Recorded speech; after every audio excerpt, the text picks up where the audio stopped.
picking up scent from her underbelly. The sapling's going to flip up behind her, acting like an olfactory antenna. So these bears are busy communicating with each other all day long. They have no difficulty reconnecting and finding their friends throughout the forest. The most important reason that bears mark is to find their mates during the mating season. If a male bear hasn't already shown up, and the female wants to mate with a different, or the female wants to mate with another male, she'll go out looking for them. The males will advertise on these red pine mark trees. They'll back up to them with their paws out like this and flex their knees and rub their dorsal area into the forest bark of the tree. The females will come by looking for the male they want to mate with. When they find him, they'll rub on the tree and wait nearby. When he comes back, he'll pick her up and they'll get out of dodge. Wherever the male goes, there will be an entourage of subadult males that follow him around, mentoring off him. So wherever she stops to feed, he'll set up a 2-acre territory. He'll back rub on multiple trees. He'll do that stiff-legged walk, leaving deep sunken footprints, warning other males that she's been taken. Meanwhile, her condition of estrus is on the airwaves, advertising her condition to all those available. Here's a 350-pound male traveling with a female during the breeding season, back rubbing on a tree.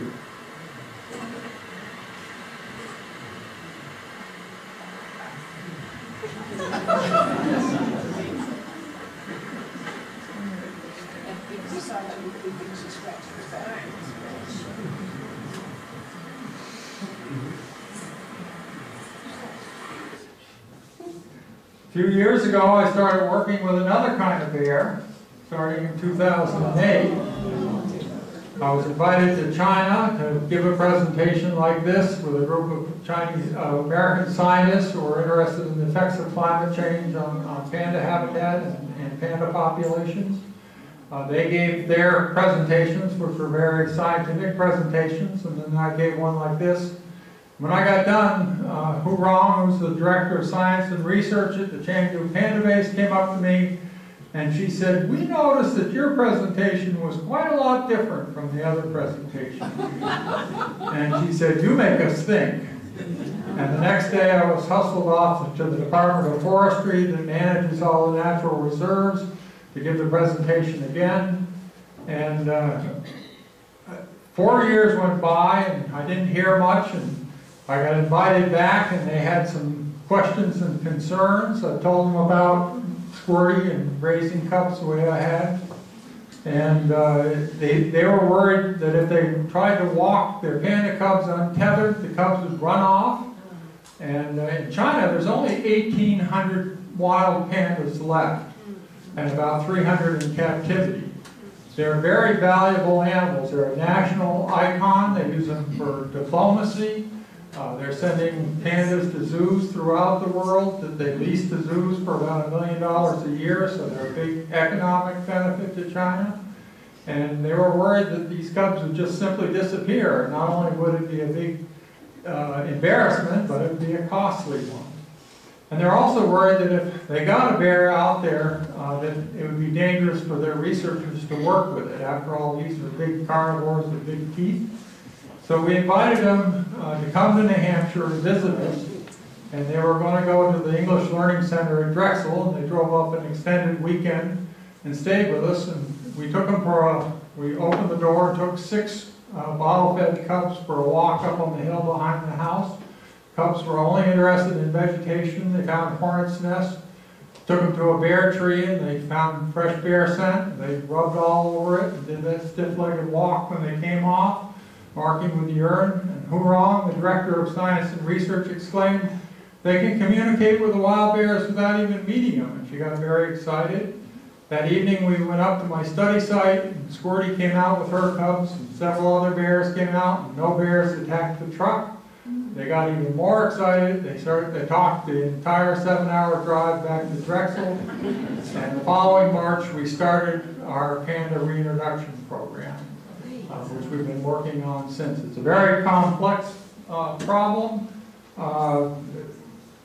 the president of China has something to say about what we do with pandas. And believe me, with the bureaucracy starting that high, there's all kinds of levels and meetings and clearances and protocols, and we've been getting through all the hoops. They're building research facilities for us and reintroduction areas, but we're moving much faster than they are with infrastructure. But we're closing in. We've released pandas already on the site they told us to release on. There's another group in China, the Wulong pandas, have been featured in National Geographic. They've released 5 pandas and 3 have died. And we were told to release our pandas on the same site that they were releasing theirs. We soon discovered why theirs died. There were feral dogs in the woods that were killing panda cubs. One of ours got bit and died of septic, and the other one we rescued and brought back, and we'll release her at another site. She's ready to go, but the bureaucracy isn't. We've had to turn some of our earlier cubs back into the zoo population, but we're building a team, and we're going to be ready when we finally have a good place to release that's secure, and there aren't any hazards like feral dogs or feral dog population gets cleaned up to cause problems.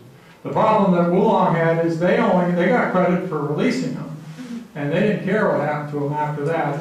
It was part of the forestry, so they just wanted to release more and more pandas. And our effort is a scientific effort. We've got, right now there's 3 postdocs working for us 24/7 in China, kids that I hired when I was at Drexel. I go over once or twice a year. This year, we spent quite a lot of time. IMAX is doing a film that ties my work with black bears to my work with pandas. It'll come out and be in IMAX theaters in April of next year. It'll be all wrapped up and finished in November. So that program has moved on. Here's one of our panda cubs in a 50-acre enclosure eating natural bamboo.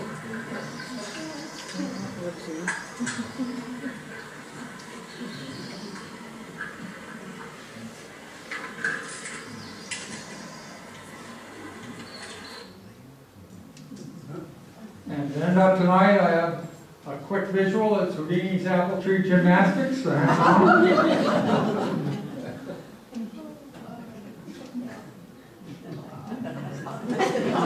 While they dismount.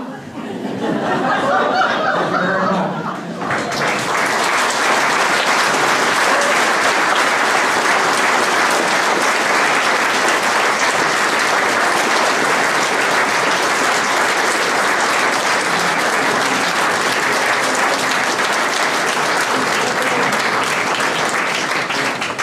Anybody has some questions? I'd be happy to take a few. Yes. Are the deer more resistant to ticks than, for example, the moose population has been? The moose population is affected by the winter deer tick, and the moose are on the southern end of the range. They evolved without any ticks, so the winter deer tick just multiplies on moose. There can be 130,000 ticks on a moose. The deer grow them off, so they're not affected by it. And the moose came down with an event of cutting the second growth forest, which created a lot of habitat, but that also spiked the tick population.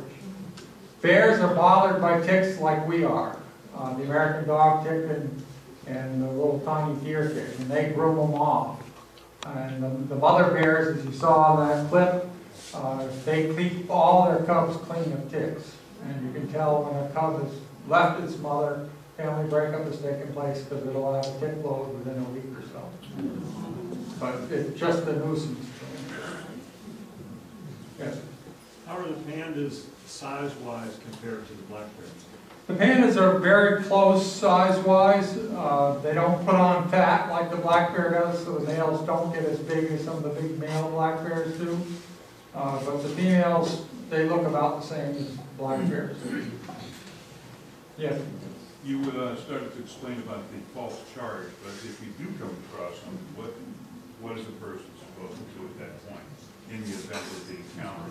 Well, my advice, and I've been in a close situation with more than 30 female bears with their young cubs. I've been false charged, encircled. I hold my position. I keep my eyes on them. The bears may circle you, they just want to know who you are, so you just move with them, with your eyes on them, and you talk softly to them. Let them know that you're not going to hurt them. As I say, bears read our emotional communication. Within 5 to 10 minutes, they know that I'm not a threat. They could care less about me. I spent 2.5 hours filming a mother bear and her cub after being false charged and circled. They're highly intelligent animals, and they can observe our behavior and determine whether we're a threat. Pretty basic communication. Pretty basic communications. We do it all day long. All we have to do is recognize that. Yes. I was coming out of my house last summer, and I didn't know around the corner, I came down this way, the bear was coming at me, and I just stood there and I'm like, what do you do? I just said calmly, I'm going back this way through the house. You can go that way. And I'm like, oh God, he don't listen to me. It worked. So I just walked slowly, talked with him calmly, walked back toward the house, and he just like looked at me like, okay, and he walks down towards the woods. Bears are highly tolerant of people. Even if you do everything wrong, your chances of being injured or attacked by a bear are almost none. Bears are extremely tolerant of people. As I say, they read us much better than we read them. That's black bears. What about grizzlies? Well, grizzly bears, they're both potentially dangerous. There's been about I think it's about 70 plus people have been killed by black bears in North America. That's from Mexico to the Arctic Circle in the last 100 years. About the same number by grizzlies, but there's 750,000 black bears and about 50,000 grizzlies. So the grizzly bear, black bear, it's the adult male that's dangerous. The Eastman, 85% of the human deaths by black bear have been caused by adult males, 3% by females with cubs. With grizzly bears, it's females with cubs that are the most dangerous. And the reason is the black bear is a forest animal. It can disappear just by getting behind a piece of brush. A grizzly bear is an animal of the open ground. And sometimes its best defense is a good offense. And that's why pepper spray works so well with grizzly bears. If they do charge you, they're breathing heavily and you can get it in their lungs and it'll stop them. But anytime you're in grizzly country, you're going to get plenty of education and plenty of warning about how to behave while you're out there. Yes? I've been to the panda rehab facility in Chengdu, and I know they had a major disaster there 2 or 3 years ago. I've forgotten whether it was an earthquake or hurricane, and they recovered from the damage. There was an earthquake. Earthquake. Yeah, I was there right after the earthquake happened. China rebuilds very rapidly, and the pandas weren't affected too badly by it. The pandas used gentle slopes, and it was the steep slopes that slid. But access into some of those areas is difficult at best. And it's always been difficult. I just had my knees replaced in December, so I'm very happy we have some young postdocs over there climbing up and down the hills after the pandemic. Yes? A little while ago, we had the controversy, I guess, up in Hanover with the bears. And I was just curious, it seemed like Fish and Game was pretty adamant about wanting to euthanize or destroy the bears. Do you think they did the right thing, kind of succumbing to public pressure, or do you think they're going to come back now, unfortunately, because they've tasted the dumpsters so much? Well, you got to remember, first of all, Fish and Game has policy, and policy was established long before Hanover. Whether or not the governor was right, ultimately what happened, and I spoke up during that time, and I said the family unit's going to break up. It was in the springtime, and I said once that happens, that female's not going to be interested in dumpsters anymore, and she's going to leave her cubs and drive them out. And the family breakup took place. They caught the cubs. They were over 100 pounds. They'd been well fed. And they took them up north. One of them got killed in the spring hunt in Canada, and the other two have not been reported since. The female is still in the Hanover area. I spoke with the Hanover police last night. They said that they think that the people have gotten, so far have gotten, and I say the people, not the bears, the people have gotten the message that you gotta clean up your act. You can't have dumpsters with food in them, you can't have bird feeders out all year long. The problem all started because an elderly gentleman who passed away was feeding loose crullers to the bears every day out the back of his house. And then somebody, after he died, somebody bought the house. And the bears came back for loose crullers. And that's when the cubs broke into the entry. Just before your panda died, you had like a 350 or 400 pound male scratching his back on a tree. Did you do that filming yourself, and was the bear aware that you were there? Just, his question was the last shot I had of a male bear scratching its back. Did I do the filming, and was he aware that I was there? Yeah, I did the filming, and it was with a long lens, but I built a stabilizer so I could hold it fairly steady. At my study site, because Squirty has a good relationship with me, these bears come in and they pick up on, right away, they pick up on that I'm not dangerous. And they don't pay any attention to me at all. I've had big males come in after Squirty, and they just walk right by me. They're interested in her, they're not interested in me. And I know how to behave around bears, so that's half the battle, is behaving correct. But yeah, I took all the pictures. So when you said that when you encounter a bear, talk softly, do you turn around and walk away, or do you walk backwards and keep an eye on? What do you do? My wait until that period of her checking you out is done, and she won't care. She could care less about you at that point. It's advisable to keep your eyes on them when you walk away, because your eyes are your strength. You always want to be dominant, but let them know that you're not a threat to them. So backing away or keeping your eyes on them. Even bears, when they are around other bears and are walking away, you'll see them turn their head, and that huffing sound covers their retreat. They're doing that. And that's basically telling the other bear, I'm well aware you're there, but I'm leaving. And their eyesight, you always see? Their eyesight's fine. They don't. Their first recognition is with scent. Yeah. So you could be standing next to a tree and a bear could come in and not even see you. But they can see movement, and they can see an awful lot and an awful long distance. So they're not. Don't assume they're blind. But their first level of recognition is with scent. Thank you. Yes. I'm just curious, you know, that they talk to dogs that are like 7 years to a human years or whatever they age that fast. Any idea what a bear ages at, what rate? Well, bears can live until they're 40. There was a female bear in a DNR study in Minnesota that died at 39 and a half years old, and she was giving birth to cubs right up until the end.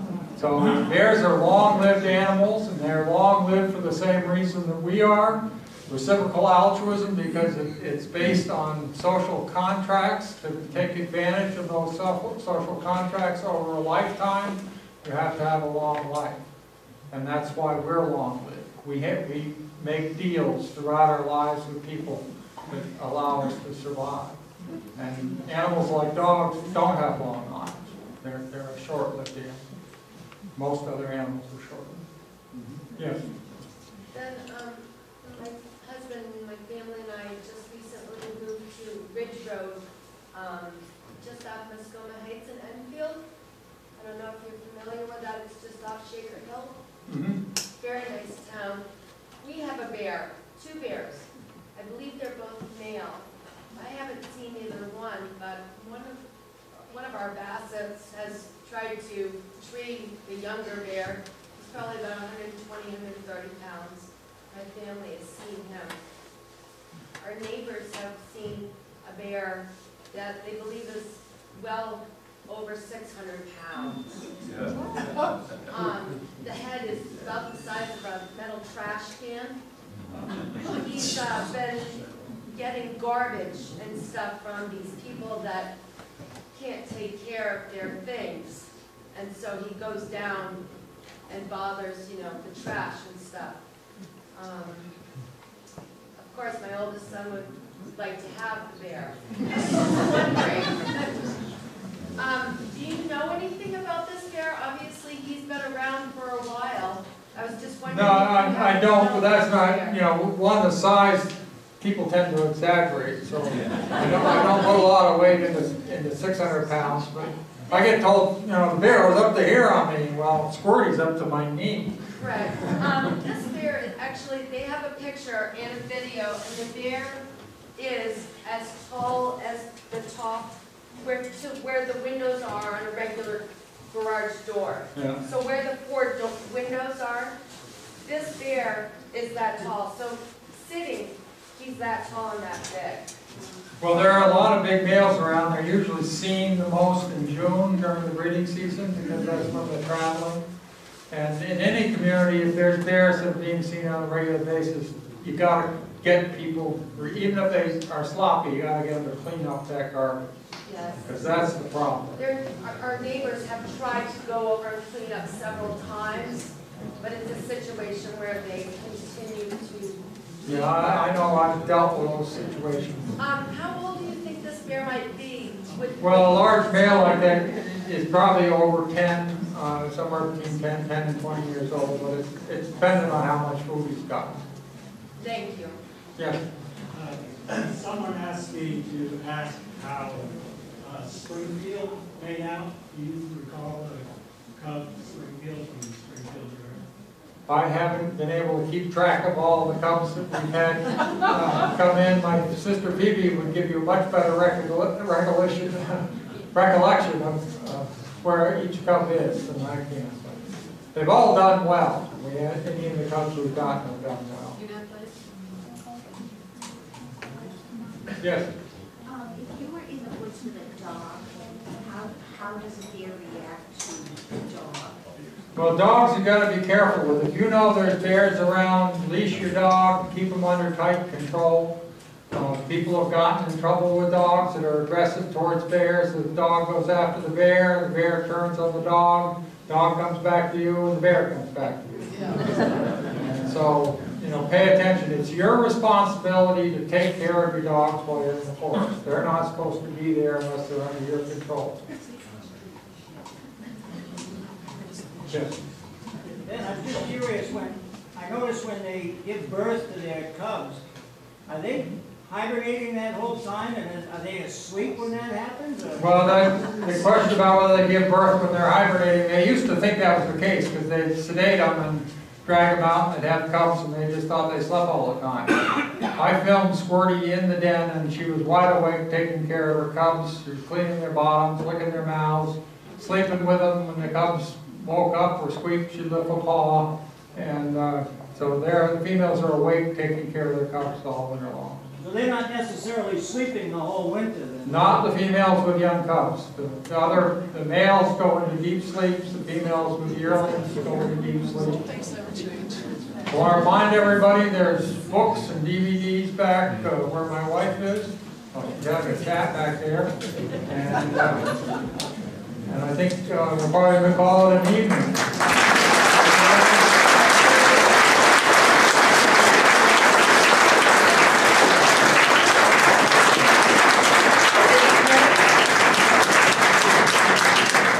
Thank you all so much for coming. I hope you enjoyed the presentation. Ben, thank you for all of your educational knowledge and sharing it for us. Feel free to visit Ben on the back table along with his wife, books, DVDs, etc. Finish all the cookies on the table before you leave. Except one molasses cookie for my husband. Again, thank you so much for coming. Have a wonderful fall.